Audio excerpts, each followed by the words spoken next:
Titan Gaia, ever-present Mother of Earth. Now, when was the story for this game written? Did you guys know what the story for Part 3 was going to be when you were wrapping up 2 or when you're wrapping up the first game? I think when Corey was working on 2, he had an idea on where he wanted. Obviously, we ended 2 on a cliffhanger. We knew where we were going to go. We kind of knew that, hey, there's going to have to be a showdown here.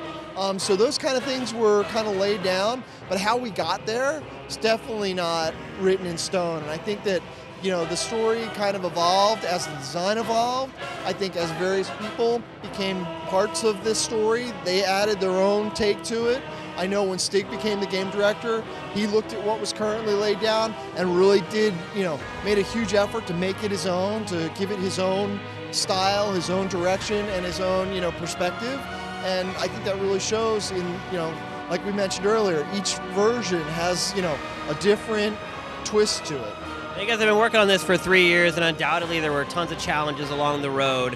What was the one challenge that at one point you're like, I don't know if we can solve this, but then you did? I think that I keep going back to the Titans. That was definitely one that we're like, okay, I don't know how we're gonna do this. We started at the very beginning of the game. We started with what we had a block man who was just these blocks for arms and legs, and he was animating. We were trying to get the player climbing on it. There's so much of a learning curve for that. It's like, okay, now that this is sort of working, I think one of our original Titan designs had Kratos, showing up at the toe of a Titan and trying, the design was he was going to climb all the way up to the neck.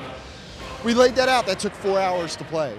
It's like, okay, well, that's going to take that's going to take the next 3 years to do, and that's going to be the whole game. That's not going to work. Let's go back to something that works. So we had to identify the parts of the Titans that were recognizable, like fingers and hands and arms. Joints were recognizable, the shoulder, always having the face and parts of a face in the screen. Again, very recognizable parts for the player to help establish and root them as to where they're at and what they're looking at. So then once we figured out, okay, now how do we make gameplay on those areas? And it just kept, every little step got us to someplace with more questions. And then we had to answer those questions. Where does the series go from here, and do you think you could work on another one of these games at this point? I think what I'm most excited about is seeing where this franchise goes, but I'm also excited trying something different and then bringing what we learn and what we experience by trying something different back to the franchise, and not necessarily revitalizing it, because I'm sure, but all that extra input or different input, always, as an art form, and any art form, the more experiences you can draw from other things will just make what you're, focused on that much better. You always have to make hard cuts in game development. What was the killer cut for you from God of War 3? Probably the hardest cut was we had a whole kind of epilogue at the end planned that we just never got, just didn't get done. Maybe later. The team constantly pushes itself. They're constantly trying to do more than they know they can do. And they know it going in. It's kind of like, come on, guys, you're not going to get that done. And, they want to try. And, we give them the opportunity, we give them the means to try.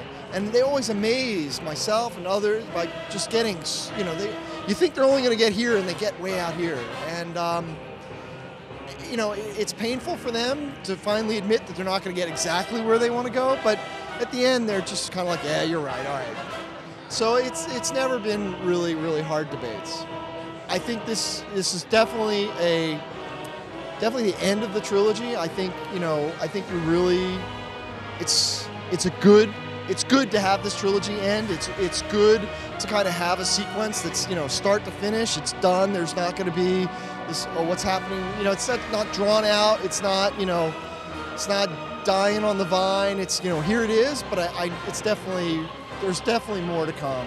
And enjoy, and keep your eyes out.